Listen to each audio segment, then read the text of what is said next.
Good morning student, welcome to CR international school online. ठीक है, online classes. आज हम पाठ पढ़ेंगे कक्षा 11वीं का रीडर सेक्शन से, जिसका नाम है स्पीति में बारिश। अब स्पीति क्या है उसका हम जिक्र करेंगे। तो मैंने यहाँ कुछ हिंट दिए हैं आपको पाठ के, उसके विस्तार से हम समझते हैं। ये पाठ है, एक प्रदेश है हिमाचल प्रदेश।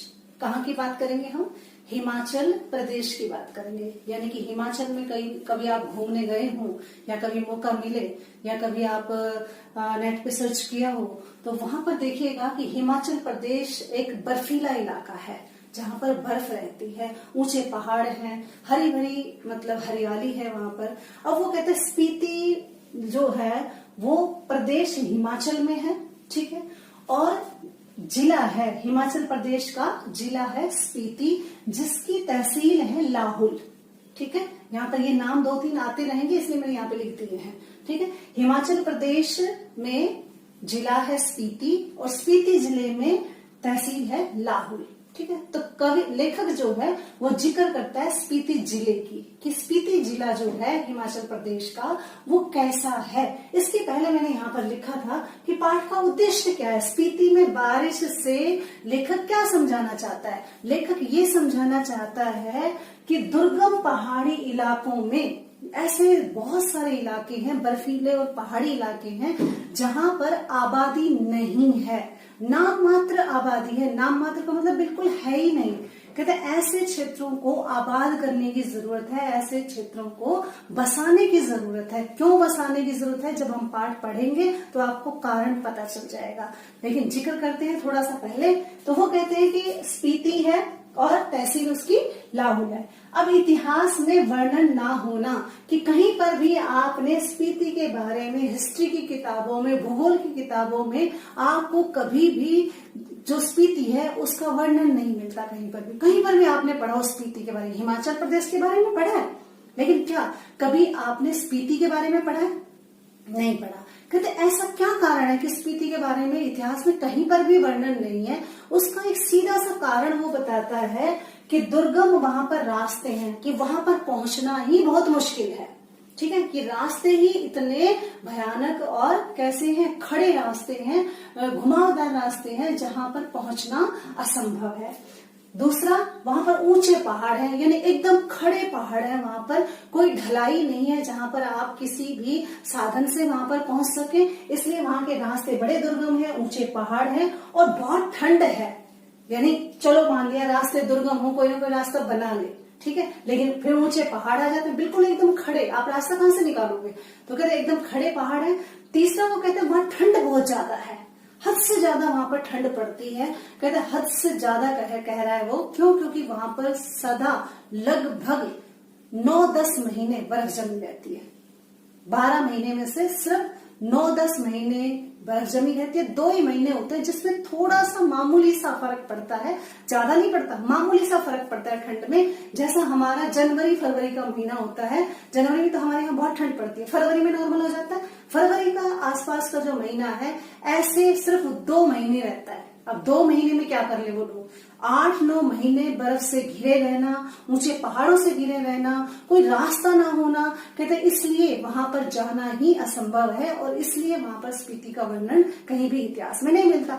आगे वो कहता है कि संचार के साधन है वहां पर, मतलब कोई आवागमन का साधन हो, कोई गाड़ी बस चलती हो, कोई रोड बन रहे हो, या कोई फोन वगैरह की सुविधा हो। अब वो कहता है कि वहां पर वायरलेस फोन ही चलता है, क्योंकि वहां पर टावर नहीं है। आप कहां से जोड़ोगे, कनेक्ट कहां से करोगे, इंटरनेट कहां से जोड़ोगे उसे? कहते जनसंचार जैसी वहां पर कोई सुविधाएं नहीं है, वहां पर वायरलेस फोन से ही बात होती है, बस, इसके अलावा कोई ऑप्शन है नहीं। फिर उसके बाद कहता है बसंत में भी जाना दूभर है। बसंत का मतलब जो मैंने बताया, फरवरी के महीने में भी वहां पर जाना मुश्किल है। फरवरी में आप कहीं निकलते हो, ठंड होती है। ठीक है, तो वो कहता है ऐसे में वहां पर बर्फ जमी होती है, लेकिन थोड़ी कम होती है बसंत के महीने में, या यानी फरवरी के आसपास। वहां पर सिर्फ 1.5-2 महीने थोड़ा सा माहौल जो है वो नॉर्मल होता है, वातावरण नॉर्मल होता है।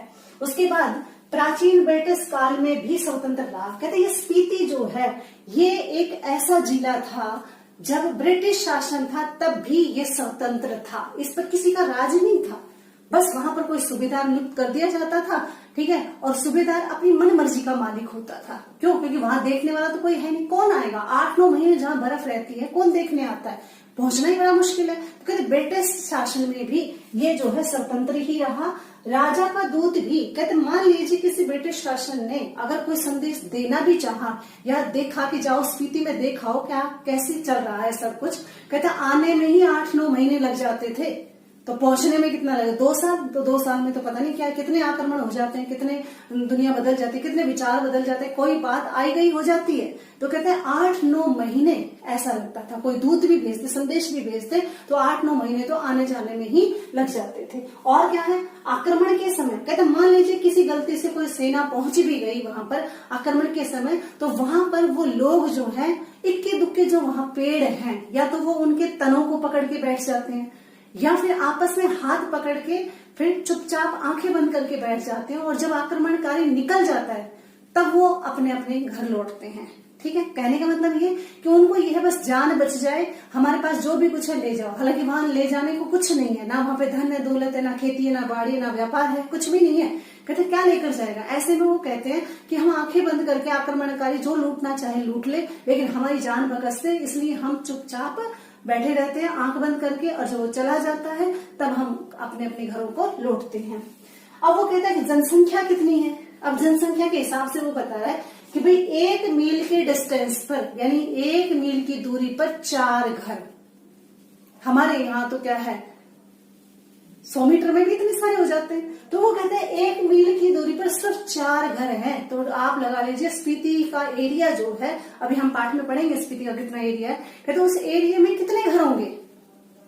मुश्किल से 12-13। ठीक है, कहते बस इतना ही एरिया है कि मील पर 4 घर हैं, तो कोसों मीलों में अगर वो फैली भी हो तो कितना घर हो पाएंगे।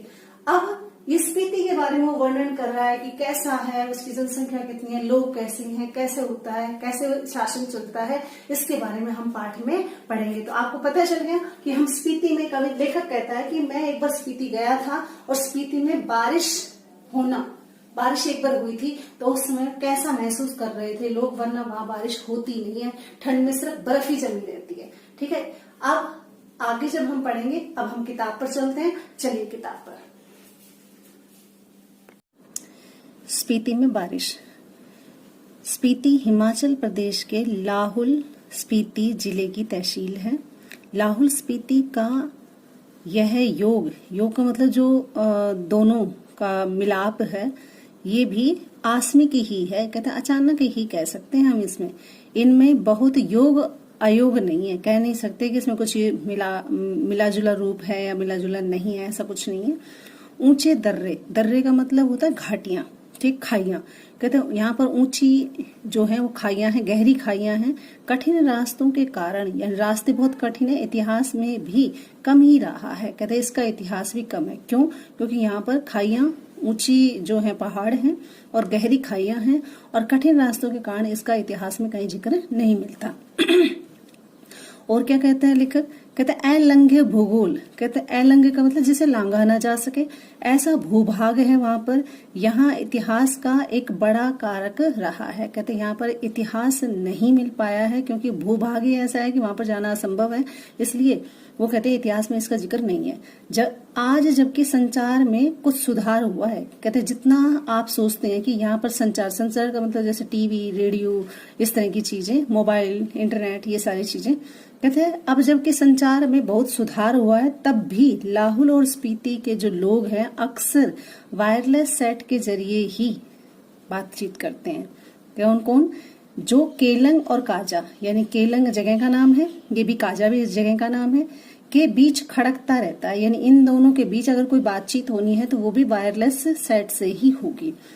फिर भी केलंग के बादशाह को भय रहता है, यानी केलंग का जो राजा है उसको ये डर रहता है कि कहीं काजा का सूबेदार उसकी अवज्ञा तो नहीं कर रहा। यानी अवज्ञा का मतलब उसको अनदेखा तो नहीं कर रहा है। मैं वायरलेस सेट के जरिए उससे कोई बात कहता हूँ, काजा के सूबेदार से, तो कहीं वो मेरी बात मान रहा है या नहीं मान रहा है, इस तरह से कहीं बगावत तो नहीं करने वाला है। कहते इस तरह से वो बगावत तो नहीं कर देगा, लेकिन सिवाय वायरलेस सेट पर संदेश भेजने की वो कर भी क्या सकता है। कहते इसके पास तो वायरलेस सेट के अलावा और कोई ऑप्शन भी नहीं है, क्योंकि ना तो वो जा सकता है, जाना असंभव है वहां पर। फोन के जरिए ही वो काजा के सूबेदार को सूचनाएं देता है। अब वो कहता है कि बसंत में भी 170 मील जाना और आना कठिन है, यानी फरवरी के महीने में भी 170 मील जाओ और फिर वापस आओ। कहते और शीत में तो प्राय असंभव ही है, यानी कि सर्दी में तो ये असंभव ही हो जाता है। जब फरवरी के महीने में बसंत के मौसम में 170 मील जाना आना कठिन है, तो सर्दी के मौसम में तो ये और भी ज्यादा क्या है, असंभव लगेगा, क्योंकि उसमें तो बर्फ पड़ती है। इसलिए प्राचीन काल में शायद भारतीय साम्राज्यों का अनाम अंग रही है। कहते स्पीति जो है, भारतीय साम्राज्य जो होते थे उसके स्पीति शायद ही अनाम अंग रही है, यानी किसी के नाम नहीं रही थी, वो स्वतंत्र थी। जब ये साम्राज्य टूटे तो भी वे स्वतंत्र ही रही। फिर मध्य युग में प्राय लद्दाख मंडल, कभी कश्मीर मंडल में, कभी बुश शहर मंडल में, कभी कुल्लू मंडल में, तो कभी ब्रिटिश भारत के तहत ही रही, यानी कि ये स्वतंत्र ही रही, बस मंडल बदल दिए गए, कभी इसमें शामिल कभी उसमें शामिल। तब भी प्राय यानी स्वतंत्र ही रही। इसकी स्वायत्तता भूगोल ने सिर जी है, यानी कि ये स्वतंत्र जो है उसके भूभाग जो होता है या भूगोल है उसके ही सिर माथे पर है, यानी कि भूगोल अगर ऐसा ना होता तो वो स्वतंत्र ना होती। भूगोल ही इसकी रक्षा करता है, भूगोल ही इसका संहार करता है, यानी भूगोल ही या इसकी रक्षा के लिए जिम्मेदार है, और भूगोल ही कोई संकट आए तो वो भूगोल ही उसको हरता है, यानी कि जो भी कुछ है वहां का भूभाग ही सारा उस पर निर्भर है। इतना हो गया। पहले कभी उन राजाओं का कोई हरकारा आता था। कहते पहले अगर किसी राजा का वहां पर राज रहा भी हो तो हरकारा का मतलब दूत। कहते कोई दूत आता था तो उसके आते आते अल्प बसंत बीत जाता था। कहते वो जब चलता था तो आधा बसंत तक तो वो पहुंचता था। कभी कोई जोरावर सिंह जैसा आता, जोरावर वहां पर एक शासक का नाम है यहाँ पर। कहता अगर वो आक्रमण जिसने उस पर स्पीति पर आक्रमण किया था, कहते जोरावर जैसा अगर कभी आ भी जाए आक्रमण करने के लिए तो स्पीति का तरीका वही है जो तुम चीलिंग गोनपा में मैंने देखा था। अब तुम चीलिंग गोनपा के लोग कैसे करते हैं जब कोई आक्रमण होता है। कहते हैं जब डायनामाइट का विस्फोट हुआ तो लाहुली हदस कर आंख बंद करके, अब वो कहते हैं कि वो सारे लोग क्या करते हैं, लाहुल के आंख बंद करके चांगमा का तना पकड़ लेते हैं। अब चांगमा को क्या है, यहाँ पर एक पेड़ का नाम है। कहते वहां पर इसी तरह के पेड़ होते हैं। कहते तना पकड़कर एक दूसरे को पकड़कर बैठ जाते हैं, या तो तने को पकड़ लेते हैं या एक दूसरे को पकड़कर बैठ जाते हैं। और जब धमाका गुजर जाता है तो वो डरते डरते आंखें खोलकर उठ जाते हैं, यानी वहां पर आ जाते हैं। जोरावर सिंह के आक्रमण के समय भी स्पीति के लोग घर छोड़कर भाग गए थे। अब करते भी क्या, वहां पर लूटपाट के लिए इतना कुछ मिलता नहीं है, लेकिन फिर भी क्या है, लोगों को डर तो रहता है जान का, इसलिए वो छोड़कर चले गए थे। उसने स्पीति को और वहां के विहारों को लूटा। कहते अब ऐसे में जोरावर ने क्या किया, भाई लोग तो मिले नहीं, तो वहां पर स्पीति में जो घर थे उनको, और वो जो विहार है, विहार का मतलब बौद्ध धर्म के जो मठ होते हैं उनके लिए, उनको लूटा। ये अप्रतिकार शायद स्पीति की सुरक्षा की पद्धति है। कहते ये जो उपकार किया स्पीति ने, कहते ये स्पीति की सुरक्षा की पद्धति ही है, यानी कि वहां पर जो है स्पीति खुद अपनी रक्षा करती है। इस तरह से उन्होंने उसे समझाया है। अब यहाँ पर आया जनसंख्या कितनी है, इसका जिक्र होगा इस पहरे में। स्पीति में जनसंख्या लाहुल से भी कम है। कहते 91 1901 की बात कह रहा है वो। 1901 की जनगणना के अनुसार इतनी जनगणना रही। 1971 में इतनी ही बढ़ी, यानी यहाँ पर 3231 है, तो यहाँ पर 7196 है। इसका क्षेत्रफल कुल 1971 की जनगणना के अनुसार लाहुल के साथ जोड़कर मिलाकर, यानी कि लाहुल को भी जोड़ दें स्पीति में, तो कहते 12,015 वर्ग किलोमीटर है। स्पीति का अलग क्षेत्रफल नहीं किया गया है। इंपीरियल गैजेटियर ऑक्सफोर्ड के अनुसार 2008 खंड 23 के अनुसार ये क्षेत्रफल 2155 वर्ग मील है। इस तरह से स्पीति की जनसंख्या प्रति मील अगर हम करें तो 4 से भी कम है, यानी 4 ही घर होते हैं। 1901 में यह प्रति वर्ग मील 2 से भी कम थी, यानी कि पहले 1 मील में 2 ही घर होते थे। अब है कि कुछ थोड़ा फर्क पड़ा है और 1 मील में अब 4 घर आपको मिल जाते हैं। लाहौल स्पीति का प्रशासन ब्रिटिश राज के भारत में जस का तस है, कहते ब्रिटिश राज के शासन से और अब तक वैसा का वैसा ही है। अंग्रेजों को यह 1846 में कश्मीर के राजा गुलाब सिंह के जरिए मिला था, यानी अंग्रेजों को कश्मीर के राजा गुलाब सिंह ने इन्हें 1846 में दिया था। अंग्रेज इनके जरिए क्या मकसद होता था अंग्रेजों का इसके लेने का, कहते जरिए पश्चिम तिब्बत के ऊन वाले क्षेत्रों में प्रवेश करना चाहते थे, यानी कि स्पीति के द्वारा या लाहौल के क्षेत्र में प्रवेश करके वो तिब्बत पहुंच जाए और तिब्बत में ऊन का व्यापार कर सके, इसलिए उन्होंने ऐसा किया। तिब्बत में अंग्रेजी साम्राज्य के दूरगामी हित भी थे, कहते इसलिए तिब्बत में अंग्रेजी सरकार दूर तक का हित सोचती थी। जो भी हो, वो कहता है 1846 में कुल्लू, लाहौल, स्पीति ब्रिटिश अधीनता में ही आए थे। पहले सुप्रीटेंडेंट के अधीन होते थे, फिर 1847 में कांगड़ा जिले में शरीक कर दिए गए, फिर लद्दाख मंडल में कुछ दिनों तक रहे। स्पीति का शासन एक नैनो द्वारा चलता है। अब यहाँ पर नैनो का मतलब होता है वहां का स्थानीय शासक, कहते उनके द्वारा ये चलता है। और ब्रिटिश भारत में भी कुल्लू के असिस्टेंट कमिश्नर के समर्थन से ये नैनो कार्य करता था, यानी ब्रिटिश शासन में कुल्लू का जो असिस्टेंट कमिश्नर होता था उसका जैसा ऑर्डर होता था वैसा ही वहां का नैनो काम करता था, अर्थात स्थानीय जो शासक होता था वो काम करता था। इसका अधिकतर क्षेत्र केवल द्वितीय दर्जे के मजिस्ट्रेट के बराबर होता है, लेकिन स्पीति के लोग इसे अपना राजा ही मानते हैं। कहते भले ही वो सेकंड दर्जे का मजिस्ट्रेट रहता हो, लेकिन वहां के लोग अपने जो सरकारी शासक है उसको राजा से कम नहीं मानते। राजा ही नहीं तो दमयंती जी को रानी मानते हैं। कहते राजा ही नहीं, अगर उनकी पत्नी है तो वो दमयंती जी की तरह उसे रानी की तरह उसका मतलब सम्मान करते हैं। 1873 में स्पीति रेगुलेशन पास हुआ तो इसके तहत लाहौल और स्पीति को विशेष दर्जा दिया गया। ब्रिटिश भारत में के अन्य कानून यहाँ लागू नहीं होते थे क्योंकि यहाँ जनसंख्या बहुत कम है और शासन लागू होता नहीं है। रेगुलेशन के अधीन प्रशासन के अधिकार नैनो को दिए गए, यानी कि जो वहां पर प्रशासनिक अधिकारी है वो उसने सारे अधिकार वहां के स्थानीय शासक को दे दिए। जिसमें क्या होता था, वो क्या काम करेगा, मालगुजारी इकट्ठा करेगा, ठीक है, छोटे छोटे फौजीदारी के मुकदमों का फैसला उसे खुद ही करना होता था। इसके ऊपर के मामले जो होते थे वो कमिश्नर के पास भेजे जाते थे और छोटे मोटे जैसे माल इकट्ठा करना, छोटे मोटे फौजदारी मुकदमे सुलझाना, कहते ये सारा काम नैनो करता था। और उन दिनों लाहौल और स्पीति का वृतांत कांगड़ा जिले के अंतर्गत कुल्लू तहसील में ही मिलता था। कहते उस समय अगर हम जिक्र करें तो इसका लाहौल और स्पीति का जो जिक्र है वो कांगड़ा जिले के अंतर्गत ही आता था, कुल्लू तहसील में मिल जाता था।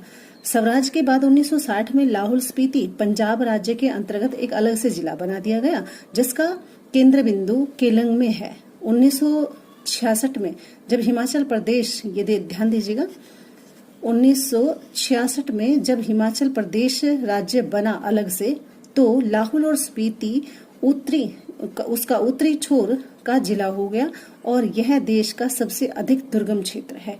दुर्गम का मतलब बड़ा मुश्किल क्षेत्र है। ठीक है, आज तक के लिए इतना ही पढ़ते हैं, बाकी हम कल पढ़ेंगे। धन्यवाद।